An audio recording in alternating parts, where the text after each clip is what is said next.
مدائن کے دربار سے ان تمام عیسائی قبیلوں کے سرداروں کو بلاوا بھیجا گیا۔ یہ وہی 3 قبیلے بنی تغلب، نمر اور عیاد تھے جو مسلمانوں سے بہت بری شکست کھا چکے تھے۔ مورخوں نے لکھا ہے کہ انہیں جو ہی اطلاع ملی تو وہ فوراً مدائن پہنچے۔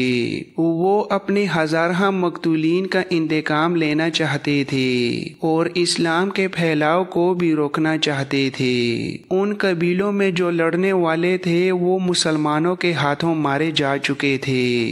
جوان سال آدمی بہت کم رہ گئے تھے۔ اب اکثریت ادھیڑ عمر لوگوں کی تھی۔ خالد کا فرات کی طرف کوچ ان کی خودسری کا مظاہرہ تھا۔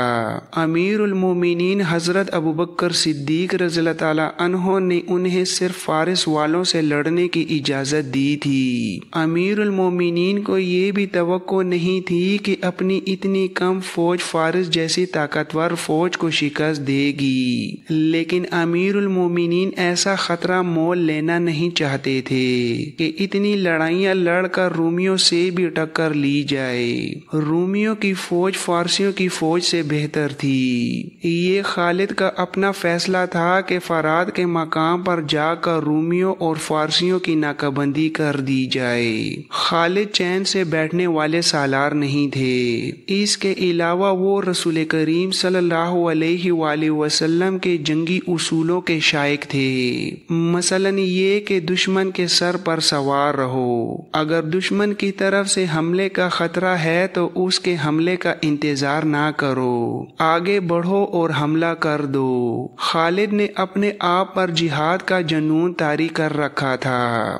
جب خالد کے جاسوسوں نے انہیں اطلاعیں دینی شروع کی تو خالد کے چہرے پر سنجیدگی طاری ہو گئی۔ انہیں پتہ چلا کہ وہ 2 فوجوں کے درمیان آ گئے ہیں، ایک طرف رومی اور دوسری طرف فارسی، اور ان کے ساتھ عیسائی قبیلوں کے لوگ بھی تھے۔ خالد کے ساتھ نفری پہلے سے کم ہو گئی تھی، کیونکہ جو علاقے انہوں نے فتح کیے تھے وہیں اپنی کچھ نفری کا ہونا لازمی تھا۔ بغاوت کا خطرہ بھی تھا اور آتش پرست فارسیوں کے جوابی حملے کا بھی۔ خالد فرات میں رمضان 12 ہجری دسمبر سن 633 کے پہلے ہفتے میں پہنچے تھے۔ مجاہدین روزے سے تھے۔ مسلمانوں کی فوج دریائے فرات کے ایک کنارے پر خیمہ زن تھی، دوسرے کنارے پر بالکل سامنے رومی، ایرانی اور عیسائی پڑاؤ ڈالے ہوئے تھے۔ دونوں طرف کے سنتری فرات کے کناروں پر ہر وقت پہرے پر کھڑے رہتے اور گشتی سنتری گھوڑوں پر سوار دریا کے کناروں پر پھرتے رہتے تھے۔ خود خالد دریا کے کنارے دور تک چلے جاتے اور دشمن کو دیکھتے تھے۔ ایک شام رومیوں اور ایرانیوں کی خیمہ گاہ میں ہڑبونگ مچ گئی اور وہ لڑائی کے لیے تیار ہو گئے۔ وجہ یہ ہوئی کہ مسلمانوں کے کیمپ سے ایک شور اٹھا تھا اور دف اور نکارے بجنے لگے تھے۔ تمام فوج اچھل کود کر رہی تھی۔ دشمن نے اسے حملے سے پہلے کا شور سمجھا۔ اس کے سالار وغیرہ فرات کے کنارے پر آ کر دیکھنے لگے۔ دشمن کے کسی آدمی نے چلا کر کہا، ان کے گھوڑے زینوں کے بغیر بندھے ہوئے ہیں۔ کسی اور نے کہا، وہ تیاری کی حالت میں نہیں ہیں۔ ایک اور نے کہا، وہ دیکھو آسمان کی طرف دیکھو، مسلمانوں نے عید کا چاند دیکھ لیا ہے۔ آج رات اور کل سارا دن یہ لوگ خوشیاں منائیں گے۔ اگلے روز مسلمانوں نے ہنگامہ خیز طریقے سے عید الفطر کی خوشیاں منائیں۔ اس خوشی میں فتوحات کی مسرتیں بھی شامل تھیں۔ مسلمان جب عید کی نماز کے لیے کھڑے ہوئے تو دریا کے کنارے اور کیمپ کے ارد گرد سنتریوں میں اضافہ کر دیا گیا تاکہ دشمن نماز کی حالت میں حملہ نہ کر سکے۔ خالد نے نماز کے بعد مجاہدین سے مختصر سا خطاب کیا۔ مجاہدین اسلام نماز کے بعد ایسے انداز سے اس تقریب سعید کی خوشیاں مناؤ کہ دشمن یہ تاثر لے کہ مسلمانوں کو کسی قسم کا اندیشہ نہیں اور انہیں اپنی فتح کا پورا یقین ہے۔ دریا کے کنارے جا کر ناچو کودو، تم نے جس طرح دشمن پر اپنی تلوار کی داغ بٹھائی ہے اسی طرح اپنی خوشیوں کی دہشت بٹھا دو، لیکن میرے رفیقو اس حقیقت کو نہ بھولنا کہ تم اللہ کی طرف سے آئی ہوئی ایک سے ایک کٹھن آزمائش میں پورے اترے ہو، مگر اب تمہارے سامنے سب سے زیادہ کٹھن اور خطرناک آزمائش آ گئی ہے۔ تمہارا سامنا اس وقت کی دو طاقتور فوجوں سے ہے جنہیں عیسائیوں کی مدد بھی حاصل ہے۔ میں جانتا ہوں تم جسمانی طور سے لڑنے کے قابل نہیں رہے، لیکن اللہ نے تمہیں روح کی جو قوتیں بخشی ہیں انہیں کمزور نہ ہونے دینا، کیونکہ تم ان قوتوں کے بل پر دشمن پر غالب آتے چلے جا رہے ہو۔ میں بتا نہیں سکتا کہ کل کیا ہوگا، ہر خطرے کے لیے تیار رہو، اللہ تمہارے ساتھ ہے۔ خالد کے خاموش ہوتے ہی مجاہدین کے نعروں نے ارض و سما کو ہلا ڈالا، پھر سب دوڑتے کودتے دریا کے کنارے جا پہنچے۔ انہوں نے دریا کے کنارے گھوڑے بھی دوڑائے اور ہر طرح عید کی خوشی منائی۔ خالد کے سالاروں کو توقع تھی کہ خالد بن ولید یہاں بھی شب خون کی سوچ رہے ہوں گے۔ خالد نے اتنے دن گزر جانے کے باوجود بھی سالاروں کو نہیں بتایا تھا کہ وہ کیا کرنا چاہتے ہیں۔ 1 مہینہ گزر چکا تھا، فوجیں آمنے سامنے بیٹھی تھیں۔ آخر خالد نے اپنے سالاروں کو مشورے، تجاویز اور احکام کے لیے بلایا اور کہا، میرے رفیقو شاید تم یہ سوچ رہے ہوگے کہ یہاں بھی شب خون مارا جائے گا، لیکن تم دیکھ رہے ہو کہ یہاں صورتحال شب خون والی نہیں، دشمن کی تعداد بہت زیادہ ہے۔ ہم ہمیشہ قلیل تعداد میں لڑے ہیں، لیکن یہاں ہمارے درمیان دریا حائل ہے، دشمن اس دریا سے فائدہ اٹھا سکتا ہے۔ تم نے دیکھ لیا ہے کہ دشمن اتنی زیادہ تعداد کے باوجود ہم پر حملہ نہیں کر رہا،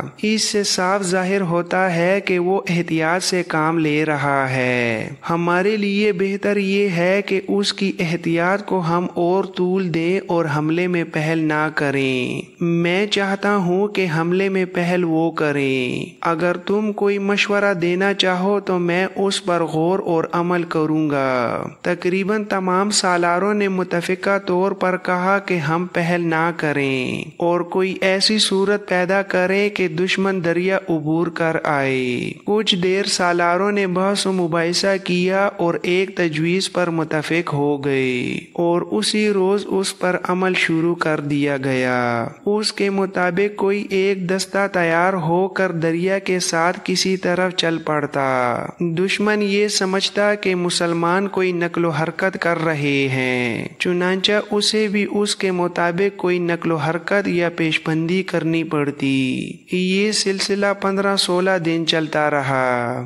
بعض مورخوں نے لکھا ہے کہ رومی مسلمانوں کی ان حرکات سے تنگ آ گئے۔ وہ پہلے ہی مسلمانوں کے خلاف کسی میدان میں نہیں لڑے تھے۔ ان کے سالاروں کے ذہنوں پر یہ بات آسیب کی طرح سوار ہو گئی تھی کہ جس قلیل فوج نے فارسیوں جیسی طاقتور فوج کو ہلنے کے قابل نہیں چھوڑا، وہ فوج کوئی خاص داؤ چلتی ہے جسے ان کے سوا کوئی اور نہیں سمجھ سکتا۔ پہلے کہا جا چکا ہے کہ خالد دشمن پر نفسیاتی وار کرنے کی مہارت رکھتے تھے۔ اس صورتحال میں بھی انہوں نے رومیوں کو تذبذب میں مبتلا کر کے ان کے ذہنوں پر ایسا نفسیاتی اثر ڈالا کہ وہ نہ کچھ سمجھنے کے اور نہ کوئی فیصلہ کرنے کے قابل رہے۔ 21 جنوری سن 634 عیسوی بمطابق 15 ذی-القعدہ 12 ہجری کے روز دشمن اس قدر تنگ آ گیا کہ ایک سالار نے دریا کے کنارے کھڑے ہو کر بڑی بلند آواز سے مسلمانوں سے کہا، کیا تم دریا پار کر کے ادھر آؤ گے یا ہم دریا پار کر کے ادھر آ جائیں؟ لڑنا ہے تو سامنے آؤ۔ خالد بن ولید نے اعلان کروایا، ہم تعداد میں بہت تھوڑے ہیں، ہم سے ڈرتے کیوں ہو؟ تمہاری تعداد اتنی زیادہ ہے کہ تمہیں ہم سے پوچھے بغیر ادھر آ جانا چاہیے۔ دشمن کی طرف سے للکار سنائی دی، پھر سنبھل جاؤ، ہم آ رہے ہیں۔ دشمن نے دریا عبور کرنا شروع کر دیا۔ خالد نے اپنے مجاہدین کو دریا کے کنارے سے ہٹا کر کچھ دور لڑائی کی ترتیب میں کر لیا۔ حسب معمول ان کی فوج 3 حصوں میں بٹی ہوئی تھی اور خالد خود درمیانی حصے کے ساتھ تھے۔ جنگی مبصروں نے لکھا ہے کہ خالد نے دشمن کے لیے اتنی زیادہ جگہ خالی کر دی کہ دشمن اور اس کے پیچھے دریا، ان دونوں کے درمیان اتنی جگہ خالی رہے کہ اس کے عقب میں جانا پڑے تو جگہ مل جائے، ورنہ دریا ان کے عقب کی حفاظت کرتا۔ جب دشمن میدان میں آ گیا تو رومی جرنیلوں نے فارسیوں اور عیسائیوں کے لشکر کو ان کے قبیلوں کے مطابق تقسیم کر دیا۔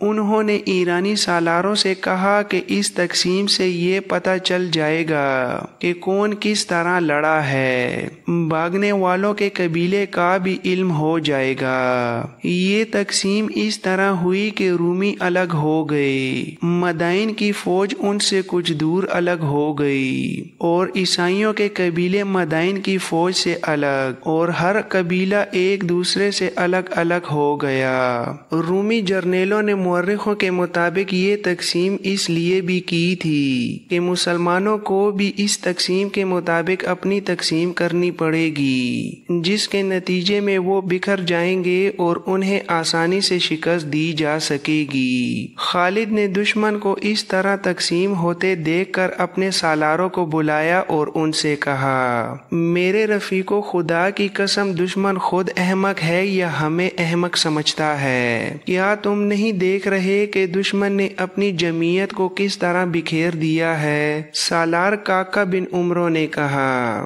دشمن نے ہمارے لیے مشکل پیدا کر دی ہے ابن ولید، اس کے مطابق ہمیں بھی بکھرنا پڑے گا، پھر ایک کا مقابلہ 10-10 کے ساتھ ہوگا۔ خالد نے کہا، دماغوں کو روشنی دینے والا اللہ ہے، ہم آمنے سامنے کی لڑائی نہیں لڑیں گے۔ سوار دستوں کے سالار سن لیں، فوراً سوار 2 حصوں میں تقسیم ہو کر دشمن کے دائیں اور بائیں چلے جائیں، پیادے بھی ان کے ساتھ رہیں اور دائیں اور بائیں پہنچ کر عقب میں جانے کی کوشش کریں۔ میں اپنے دستوں کے ساتھ دشمن کے سامنے رہوں گا، دشمن پر ہر طرف سے شدید حملہ کر دو۔ دشمن ابھی لڑائی کے لیے تیار نہیں ہوا، چاروں طرف سے دشمن پر ایسا حملہ کر دو کہ اس کی تقسیم درہم برہم ہو جائے، اللہ کا نام لو اور نکل جاؤ۔ رومی، ایرانی اور عیسائی تقسیم تو ہو گئے تھے لیکن ابھی لڑائی کے لیے تیار نہیں ہوئے تھے۔ خالد کے اشارے پر مسلمانوں نے ہر طرف سے حملہ کر دیا۔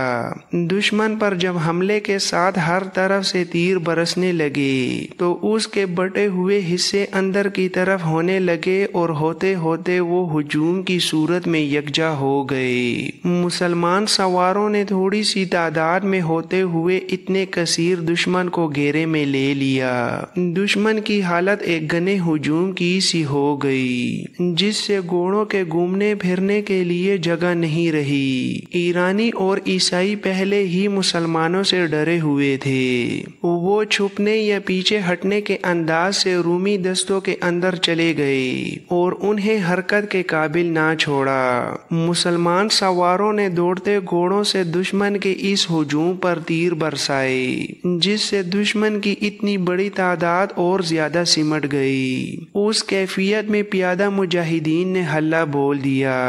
عقب سے حملہ ایک سوار دستے نے کیا۔ خالد نے اپنے تمام سوار دستوں کو ایک ہی بار حملے میں نہ جھونکا، دستے باری باری حملے کرتے تھے۔ خالد نے ایسی چال چلی تھی کہ لڑائی کی صورت لڑائی کی نہ رہی، بلکہ یہ رومیوں، آتش پرستوں اور عیسائیوں کا قتل عام تھا۔ رومیوں نے دفاعی لڑائی لڑنے کی کوشش کی لیکن میدان اس کے زخمیوں اور اس کی لاشوں سے بھر گیا۔ سپاہیوں کا حوصلہ ٹوٹ گیا اور وہ میدان سے بھاگنے لگے۔ خالد نے حکم دیا پیچھے جاؤ، ان کے پیچھے جاؤ، کوئی زندہ بچ کر نہ جائے۔ مجاہدین نے تعاقب کر کے بھاگنے والوں کو تیروں اور برچیوں سے ختم کیا اور معرکہ ختم ہو گیا۔ تقریباً تمام مورخوں نے لکھا ہے کہ اس معرکے میں 1,00,000 رومی، ایرانی اور عیسائی مارے گئے تھے۔ ایک بہت بڑی اتحادی فوج ختم ہو گئی۔ مسلمانوں کی تعداد 15,000 سے زیادہ نہیں تھی۔ خالد 10 روز وہیں رہے۔ انہوں نے بڑی تیزی سے وہاں کا انتظامی ڈھانچہ مکمل کیا۔ ایک دستہ وہاں چھوڑا اور 31 جنوری سن 634 عیسوی بمطابق 25 ذی-القعدہ 12 ہجری کے روز لشکر کو ہیرا کی طرف کوچ کا حکم دیا۔ کیا تم دیکھ نہیں رہے ابن ولید چپ سا ہو گیا ہے؟ ایک سالار اپنے ساتھی سالار سے کہہ رہا تھا، خدا کی قسم میں نہیں مانوں گا کہ ابن ولید تھک گیا ہے یا مسلسل معرکوں سے اکتا گیا ہے۔ دوسرے سالار نے کہا، اور میں یہ بھی نہیں مانوں گا کہ ابن ولید ڈر گیا ہے کہ وہ اپنے مستقر سے اتنی دور دشمن ملک کے اندر آ گیا ہے، لیکن میں اسے کسی سوچ میں ڈوبا ہوا ضرور دیکھ رہا ہوں۔ ہاں وہ کچھ اور سوچ رہا ہے۔ پوچھ نہ لے، ہم نہیں پوچھیں گے تو اور کون پوچھنے آئے گا؟ خالد سوچ میں ڈوب ہی جایا کرتے تھے۔ یہ ایک معرکے کی فراغت کے بعد اگلے معرکے کی سوچ ہوتی تھی۔